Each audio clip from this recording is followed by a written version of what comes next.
56 and 35 run with the complimentary plays, and I've got two of them for this Saturday card. In NFL preseason play, I'm 1-1 so far, and I'm going to take a look at the game out in Denver tonight between the Broncos and the Vikings. And then in baseball, afternoon action at Wrigley, the Nationals and the Cubbies. Quick little note about this day in history, one of the darkest days in baseball, and boy, there's a sport that's had a lot of them over the years. But on this day, back in 1994, is the day that the players walked out. The season was canceled. No World Series champion was to be crowned. And yeah, did baseball ever really recover? Oh yeah, the following year, Cal Ripken, the whole, hey, I'm going to pass Lou Gehrig, be the Ironman champion, consecutive games played streak. And then eventually we had the steroid era, etc. But did baseball really ever recover? Just saying. So let's get going with who's hot here. My afternoon action has already expired probably by the time you read this report, but I won again yesterday. I just got to tell you, I love the Boston Red Sox. I mean, when I've needed a win time after time this year, I've relied on two things. Either betting Justin Verlander, which of course did not pay off a couple of nights ago. Thank God I was not on Verlander in his last start when he was facing the Seattle Mariners, or betting the Boston Red Sox. Yesterday I came back with a 20-dime raised the bar release on the Red Sox. They find themselves in an early 8-0 hole at Baltimore. No problem. They come back and win the game 19-12 on the run line for me. What a powerful, powerful lineup. And just imagine, during the off-season, they were playing low ball and, trying to get J.D. Martinez on the cheap. Yeah, thank God they finally got him, huh? And what a lineup do they have. Now, if that pitching can just hold up, that's the only thing they've got to worry if you're a Red Sox fan. But in terms of here at the site, let's talk about what's going on here tonight. Chris Jordan, top-rated 1,000-star preseason opening game of the year on the Chargers and Cardinals. $1 bettors have made $166,000 with his 1,000-star plays or higher in all sports going back to 2006. You get it for over half price off by using coupon code football. Easy one for you to remember, I would say. And also for tonight's card, Jeff Benton. Normally, a 100-dime play is his top-rated release. He's had 250-dime plays in baseball so far this season. Both of them have come this week. Monday, Colorado 2-0 over Pittsburgh. Wednesday, the Braves, a $1.05 road dog, winning 8-2 at Washington. You've gotten them both for over half price off. His third 150-dime play goes tonight. Pitching mismatch of the year. It's on the Saturday night card. You get it for over half price off by using coupon code Benton150, BENT 150.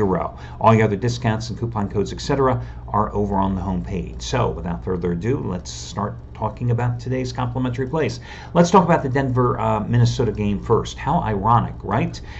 Case Keenum, of course, leading Minnesota last year after taking over the team once Sam Bradwell gets injured. Once more, takes over the team, guides them to the NFC Championship game, then leaves the Vikings during the offseason for the lucrative contract with the Broncos. Well, he's going to make his Denver debut here tonight. He's expected to see about 2 series of work.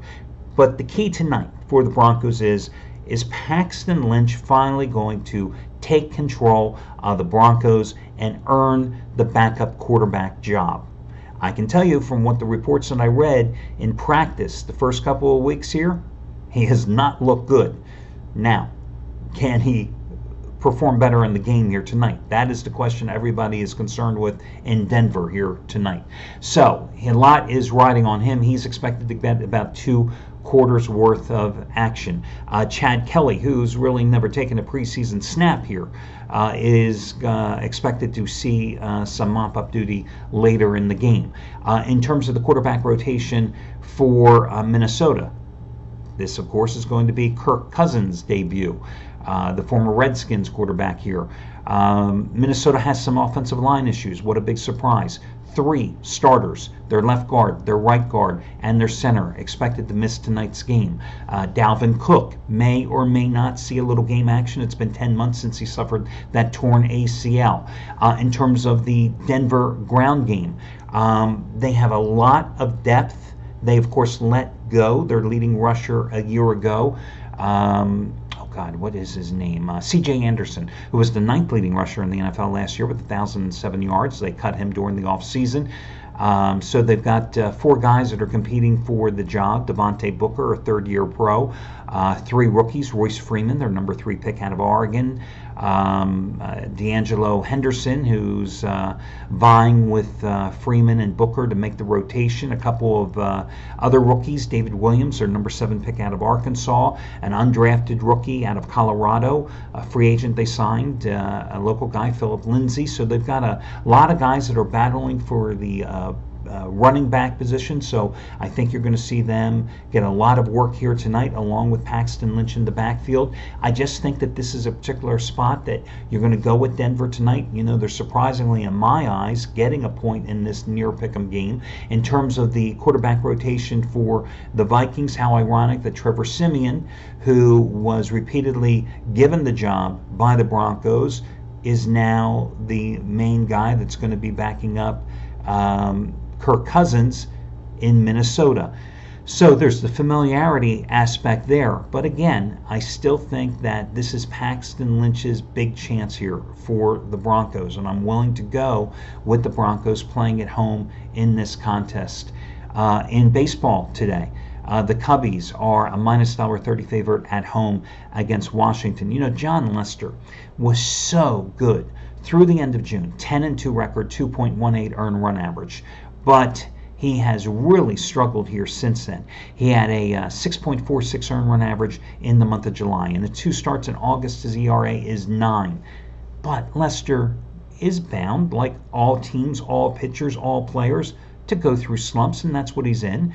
And I think now is time to get back on the bandwagon. Washington has certainly not played that well. Their bullpen collapsed last night and allowed the Cubs to rally for the 3-2 win. Lester has historically pitched well against the Nationals, 2.79 earned run average in 6 starts. I think this is a damn good price for a Cubs team that has played well at home against a Nationals team that has been so damn inconsistent all year and has struggled on the road. So why not go with the Cubbies minus $1.30?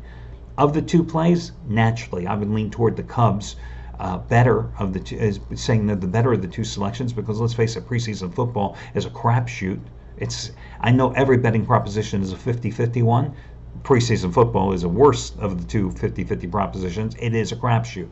So, again, the Broncos in preseason action, the Cubbies your other complimentary play. That'll do it, and talk to you again.